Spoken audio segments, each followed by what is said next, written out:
In this video, we're going to discuss titrations. Titration is the act of slowly adding one aqueous solution to another. Generally, we'll have a beaker, we'll have some solution, some chemical in it, and above it we'll have a burette, long glass tube with very accurate volume markings. It's got a little stopcock so we can twist it open and it will pour out the liquid. Well, in that tube we'll have some other compound. So maybe these are HCl and sodium hydroxide. In our beaker, we'll have a bunch of HCl's.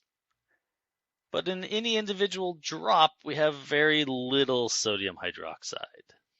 So the first drop will introduce a little bit. They'll be able to react and cancel each other. The next drop will introduce a little bit more, and they'll be able to react with another.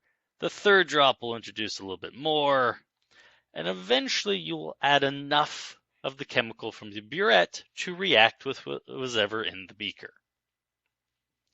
Now, if we have something that lets us know when that has occurred, we can know when we've added just enough of the second chemical to the first. There are chemicals that do that. We call them indicators. Phenolphthalein, if you've ever got to work in lab, is this nice pink one that changes color. That's what indicators generally do. So visually, you can watch a beaker. It'll be clear as long as it's acidic. As long as your pH is less than about 8, your phenolphthalein is protonated and is clear. But as your pH rises and eventually gets to, say, 9 or 10, it deprotonates and it becomes pink. And so suddenly your solution turns very pink. This is a good indicator for us because if we have just a tiny bit of indicator in there and we have a bunch of HCl around, then this pH is well less than 8 the entire time. Up until I have just reacted it all. At the point where I've perfectly reacted it, the pH will be 7, so it'll still be a little clear, but even the tiniest fraction of sodium hydroxide after that is going to send my pH well above 8. And so maybe we need one extra tiny little drop to get our pH to turn everything pink. But it's going to be so close that for all intents and purposes, it's going to look like we had just perfectly reacted with the HCl. This is very useful for finding out concentrations of unknown materials. If I have a beaker and it's got some HCl in it, but I don't know the molarity, I can measure out some volume, say 20.00 milliliters of it. Separately, I'm going to measure out and make a very accurate bottle of sodium hydroxide. So I've got my bottle of sodium hydroxide, and this one's going to be 0.125 molar. I load that up in my burette, and I start adding it to our beaker, drop by drop.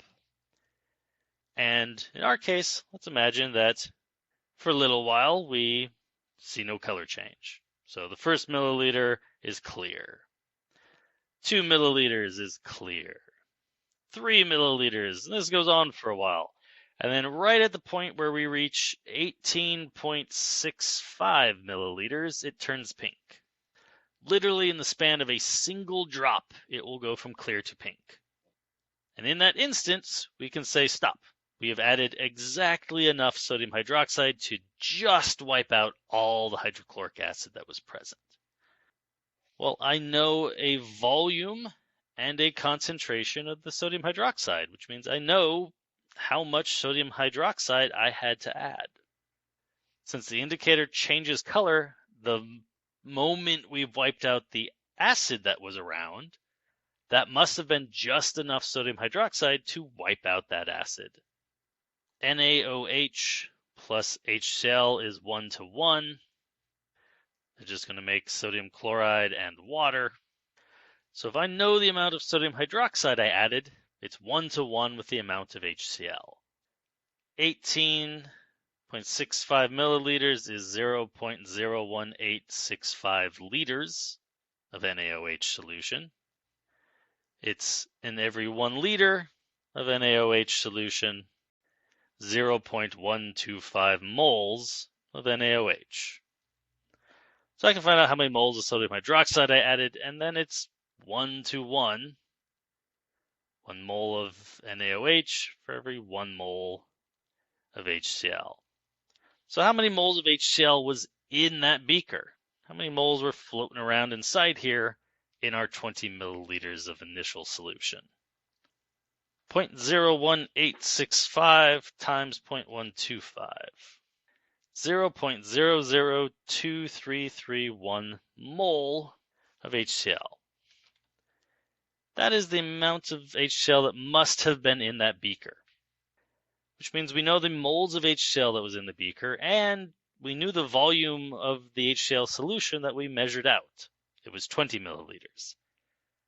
So I have moles and I have volume. I can find the molarity of that original HCl solution.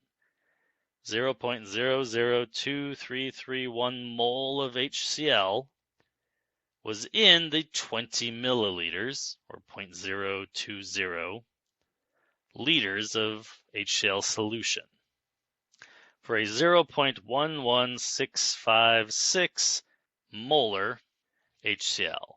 And realistically, we had 3 sig figs, so 0.117 molar HCl solution.